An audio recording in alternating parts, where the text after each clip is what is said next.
This is a Q&A in relation to the how much money I made in 2023 video. Were you able to free up some more time this year compared to last year to work on more on your business? If so, what did the free time allow you to do? Absolutely.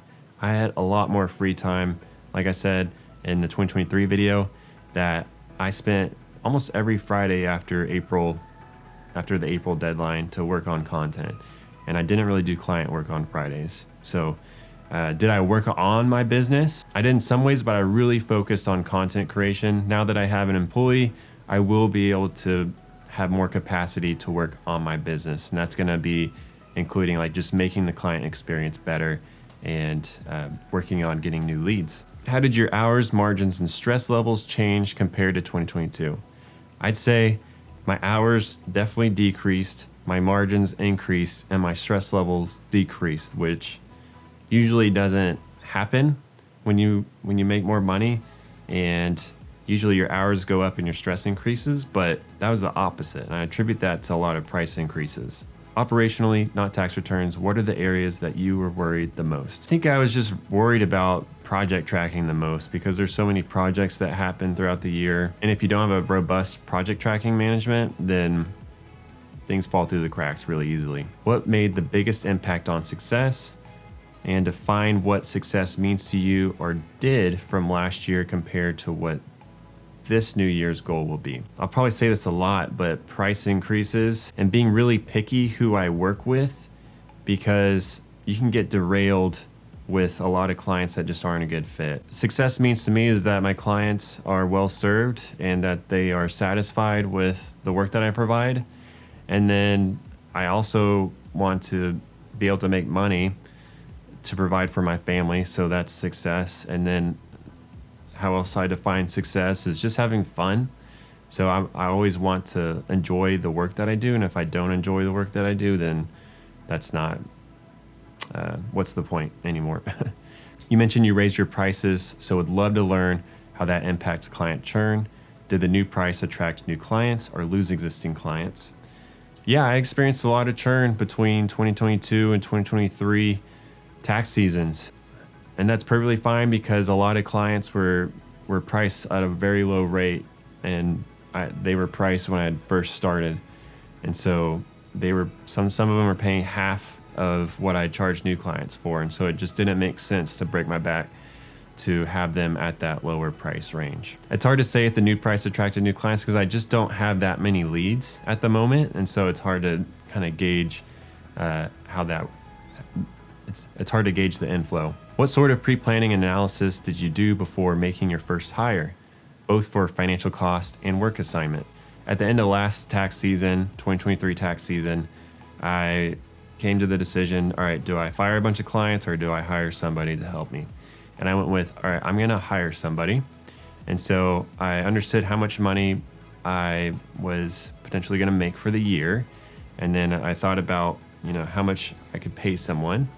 And then how much would that leave me?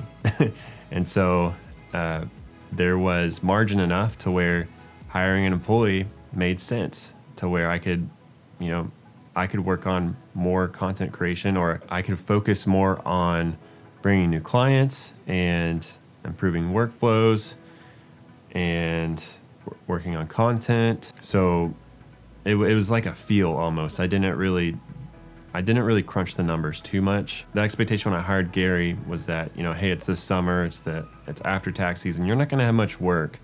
The real work's gonna come during tax season and potentially after tax season when we start to grow our accounting services. Would you say the shirts are getting smaller, the torso is getting bigger, or both? I'd say I'm getting bigger, but in a good way, because I'm actually weightlifting again after decking out my garage with gym equipment. So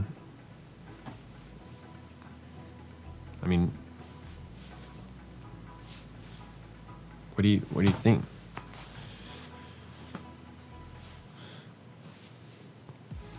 Did you write off a personal jet this year? Maybe next year. What's the next focus? Now that you have hired an employee, are you going to try to start scaling or focus on a new, different, or more specific niche? Focus on improving processes to keep revenue the same and work fewer hours? Yes.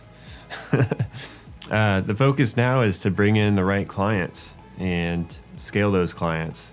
So I would love to develop a niche, and that'll take time. Developing a niche is awesome, but that's not like the highest priority. The highest priority is really refining who we currently work with, and then narrowing down our services more. But I'd love to increase the revenue now that I have an employee. What's one thing you would have done differently, and what's your revenue goal for 2024?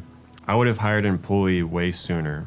So I would have tried to hire an employee at the beginning of last tax season, or to be ready by the beginning of last tax season. My revenue goal for 2024, I have no idea. Like, I don't have one. Maybe I should have one. I don't know. All I know is I want to just bring home a certain amount of money, and that's in my head. Have you found outsourcing to be successful? Any lessons learned? Absolutely. The only thing is there's sometimes communication gaps, and the service that I used, it was multiple preparers, and I don't think I ever got the same person twice, and so you can't really teach them on preferences. It kind of restarts. So you have to be real clear with the product that you want. Did you ever think about buying into a firm, or perhaps bringing on partners to your existing firm to aid in growth? Also, how many staff or helpers do you have? Yeah, I've thought about buying firms. The thing is, what's really hard with that is a lot of firms that are going to be for sale just don't mesh with my firm as it being a virtual firm.